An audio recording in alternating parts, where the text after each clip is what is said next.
El libro de Levítico. Es el tercer libro de la Biblia y se desarrolla justo después de la liberación de los israelitas de su esclavitud, cuando Dios los llevó al pie del monte Sinaí y los invitó a una relación de pacto.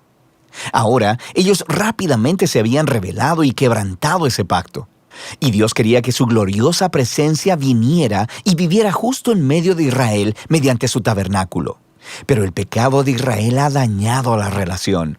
Así que al final del libro anterior, Éxodo, Moisés, como representante de Israel, no podía siquiera entrar a la presencia de Dios en la tienda.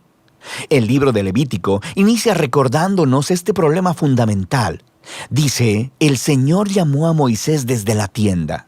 Así que la pregunta es, ¿cómo puede Israel en su condición de pecado y egoísmo ser reconciliado con este Dios santo? De eso se trata este libro, sobre cómo Dios, en su gracia, está proveyendo un camino para que un pueblo pecaminoso y corrupto pueda vivir en su santa presencia. Ahora, detengámonos un momento y exploremos esta importante idea de que Dios es santo.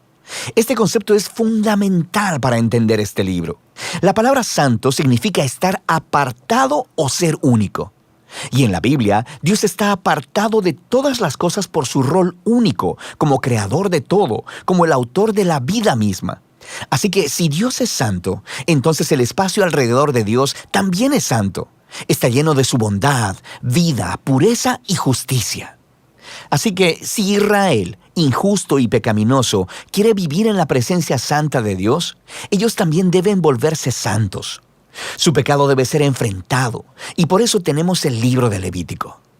Ahora, el libro tiene un diseño asombrosamente simétrico. Explora las tres maneras principales en que Dios ayuda a Israel para que pueda vivir en su presencia. Las secciones externas son descripciones de rituales que Israel debía practicar en la presencia santa de Dios. Las siguientes secciones internas se enfocan en el rol de los sacerdotes de Israel como mediadores entre Dios e Israel. Y dentro de eso hay dos secciones que se enfocan en la pureza de Israel. Y luego, justo en el centro del libro, hay un ritual clave, el Día de la Expiación, el cual provee unidad a todo el libro. El libro concluye con una breve sección donde Moisés llama a Israel a ser fiel a este pacto. Vamos a profundizar en el contenido del libro. La primera sección explora los 5 tipos principales de sacrificios rituales que Israel debía llevar a cabo. 2 de ellos eran maneras de cómo un israelita podía dar las gracias a Dios al ofrecerle de vuelta un obsequio simbólico de lo que Él le había dado primero.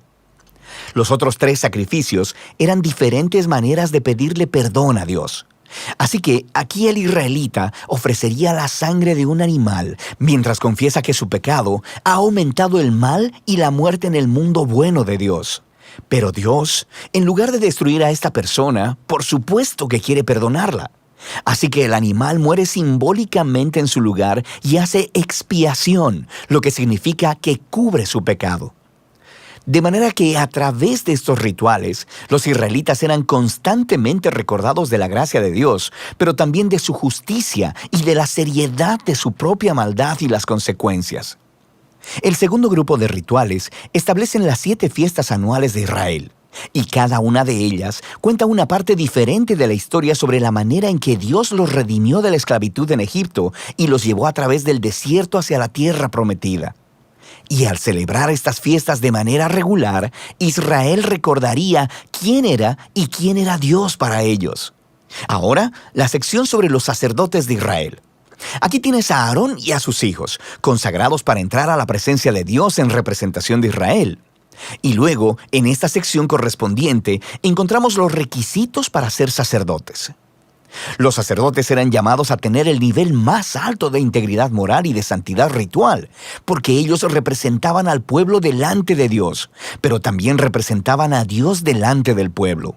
Descubrimos por qué la santidad de los sacerdotes importa tanto en esta primera sección, justo después de que la familia de Aarón fuera consagrada.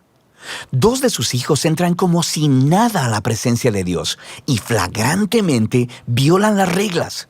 Así que son aniquilados al instante por la santidad de Dios. Es un inquietante recordatorio de la paradoja de vivir en la presencia de un Dios santo, porque Él es pura bondad, pero se vuelve peligrosa para aquellos que se rebelan e insultan su santidad. Así que es importante que los sacerdotes de Israel sean santos y también que todo el pueblo de Israel se santifique. Sobre esto es que tratan las siguientes secciones internas. Los capítulos del 11 al 15 tratan de la pureza ritual requerida de todos los israelitas, y los capítulos del 18 al 20 tratan de la pureza moral del pueblo. Estos conceptos son lo que está por debajo de todo este lenguaje sobre pureza e impureza. Debido a que Dios es santo y apartado, los israelitas deben estar en santidad cuando entran a su presencia. Esto se conocía como estar limpio o puro. La presencia de Dios estaba excluida para todo aquel que no estuviera en una condición de santidad. No estar en santidad se le conocía como estar inmundo o impuro. Ahora, un israelita podía volverse impuro de unas cuantas maneras. Por ejemplo, al tener contacto con fluidos corporales reproductivos, al tener una enfermedad de la piel, al tocar moho u hongos o al tocar un cadáver. Para los israelitas, todos estos elementos estaban asociados con la mortalidad, con la pérdida de vida, lo que nos lleva al simbolismo central de estas instrucciones.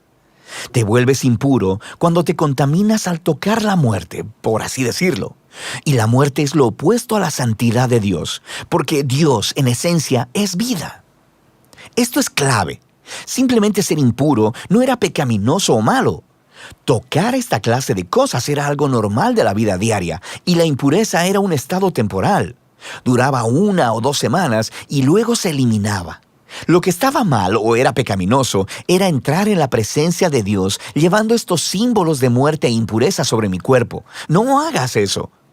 Ahora, la última forma de volverte impuro era al comer ciertos animales, y las leyes de comida kosher se encuentran justo aquí en esta sección. Han existido muchas teorías sobre por qué ciertos animales se consideraban impuros y prohibidos, para promover la higiene o para evitar tabús culturales. El texto simplemente no es explícito, pero la idea básica de todos estos capítulos es muy clara. Todos funcionan juntos como un grupo de símbolos culturales que le recuerdan a Israel que la santidad de Dios debe abarcar todas las áreas de sus vidas. La sección correspondiente de aquí en adelante trata de la pureza moral de Israel. Los israelitas eran llamados a vivir en forma diferente a los cananeos. Debían cuidar del pobre en lugar de ignorarlo. Debían tener un alto nivel de integridad sexual y debían promover la justicia a través de toda su tierra. Ahora, aquí en el centro del libro nos encontramos con una larga descripción de una de las fiestas anuales de Israel, el Día de la Expiación. Probablemente, no todo pecado y rebelión de los israelitas sería cubierto a través de los sacrificios individuales. Así que una vez al año, el sumo sacerdote tomaría 2 machos cabríos. Uno de ellos sería ofrenda de purificación para expiar los pecados del pueblo, y el otro se llamaba el macho cabrío expiatorio. El sacerdote confesaría los pecados de Israel y simbólicamente pondría su mano sobre este macho cabrío y luego sería enviado al desierto. De nuevo, esta es una imagen muy poderosa del deseo de Dios de que el pecado y sus consecuencias fueran quitados de entre su pueblo, de modo que Dios pueda vivir en paz con ellos.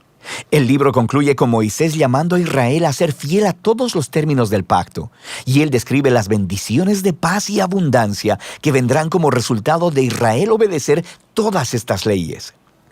Él también les advierte que si son infieles y deshonran la santidad de Dios, resultará en desastre y eventualmente en exilio de la tierra prometida a Abraham. Ahora, si quieres ver cómo Levítico encaja con la gran narrativa, es útil mirar la primera oración del siguiente libro de la Biblia, Números. Comienza diciendo que Dios le habló a Moisés en la tienda. Así que podemos ver que Moisés ahora es capaz de entrar a la presencia de Dios en nombre de Israel. El libro de Levítico funcionó. Así que a pesar del fracaso de Israel, Dios proveyó una manera para que sus pecados fueran cubiertos, para que Dios pudiera vivir en paz en medio de personas pecadoras. Y de eso se trata el libro de Levítico.